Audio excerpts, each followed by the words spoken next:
सबसे पहले आप तक पहुंचे तो लाल बटन को दबा के चैनल को निरंजन निराला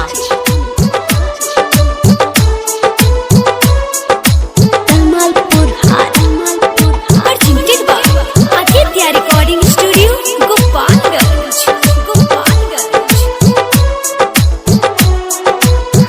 सुनो ये गुनाई से दिल हर गईनी हम क्यों करा खातिर छोड़नी सब वो हमरे के छोड़नी निरंजन निराला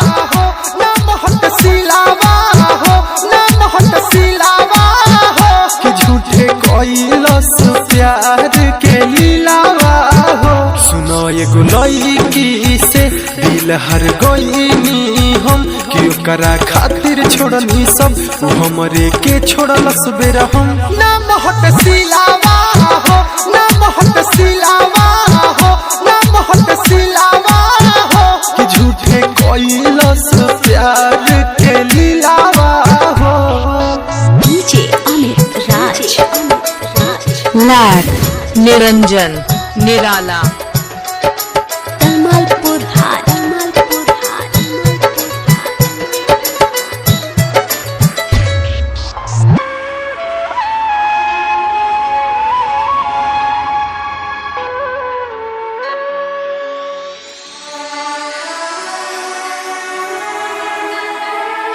कहाँ जाई मंजिल खो गइल दिल के टुकड़ा टुकड़ा हो गइल मनवा कोई के थोर देखे अखियां निरंजन निराला बहिया में सो गइल।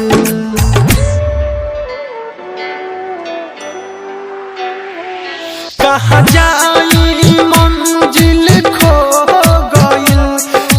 टुकड़ा टुकड़ा हो गइल मनवा कोई के थोर देखे अखिया में लोर उ तो दोसरा के बहिया में सो गइल।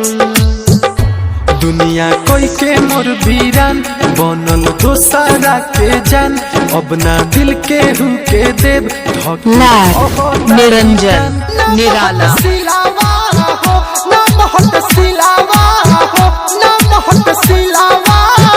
कि झूठे कोइलस प्यार के लीलावा हो। डीजे अमित राज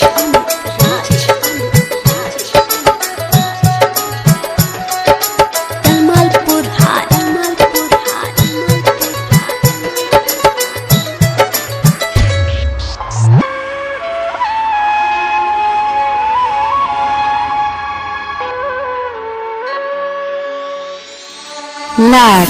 निरंजन निराला सारा खुशियाँ छिन के ले गइल दर्द दिलावा में दे गइल रोवे अखिया सुना कहे बतिया सुना हो बेकारे प्यार वो कारा से भइल।